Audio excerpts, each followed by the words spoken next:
And welcome back. Roy Rickstrew joins us now for this week's Dollars and Cents segment, sponsored by the Resource Center. Thank you for coming in. Good to see you. Well, I appreciate the opportunity. Thanks, guys. Always good to have you on. Now, we're going to talk a little bit about disability services. Correct. Right. New department over at the Resource Center. I'm happy to be a part, and we had put together the top 5 questions that I traditionally get for disability to talk about today. Gotcha. Right. Okay, these are the top 5 questions. People come at you.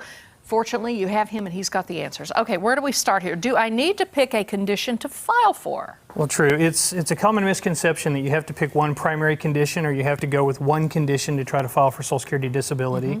The answer is that anything that interferes with your ability to do worker-like activities gets considered by Social Security. Walk, stand, lift, carry, understand, remember, socialize with others. So any condition that interferes with any one of those worker activities gets considered by Social Security. You may have a back condition primary. You may suffer from migraines as well. The migraines may impact your ability to meet attendance standards, for example. Right. So it still has a bearing. So you take all of your conditions from the top of your head to the bottom of your feet.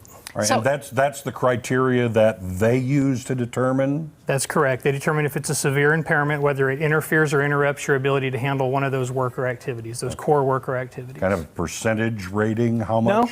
No, VA has a percentage rating, but Social Security just has any impact initially qualifies it to be considered. Okay, gotcha. All right, how is disability determined? So what do they look at with all that? So Social Security takes the conditions that we identify as having an impact on worker activities, and they rate the severity of those. They determine the degree of impact, if you will. Then they put together what you're capable of doing at the most, a residual functioning capacity, they call it, and they compare that to what employers require at the least and decide if you can meet that standard. Okay, very good. Let's go on to number 3 if we can. What jobs will SSA look at? What do you mean by jobs? Well, Social Security looks at our past work, and then they look at placing us in other jobs in the national economy we may still be able to do. Gotcha. Right. And so Social Security, dependent upon our age, will decide how trainable we are to go back into the workforce and do something new. If they think that we're young enough we can be retrained, then really any job in the national economy is open to you, even jobs that you may not necessarily know how to do or have any experience with. If you're under age 50, you're young enough to be retrained. If you're over age 50, your age starts working as a vocational adversity, and there's less opportunities that an employer is going to give you, less training they're going to provide. Okay, but in reality, if you're young enough especially, they can send you into another field. They can, yeah. And essentially, Social Security is going to be looking at simple, unskilled, repetitive 1 to 2 step jobs at a desk level. Imagine snapping heads on Barbie dolls. Because this is essentially a type of job that's available in the national economy. That's the burden to prove that you can't go back to even that level of work. And let me ask about this.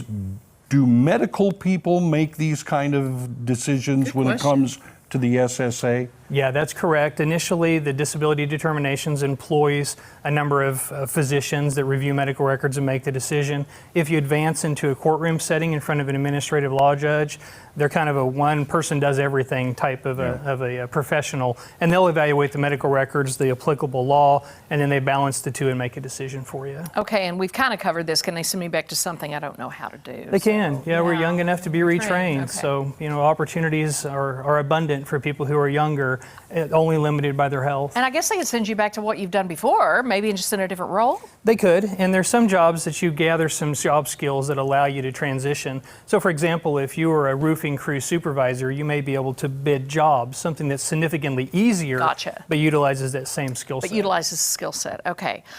What jobs, we already did that one, sorry, it didn't change. Here we go.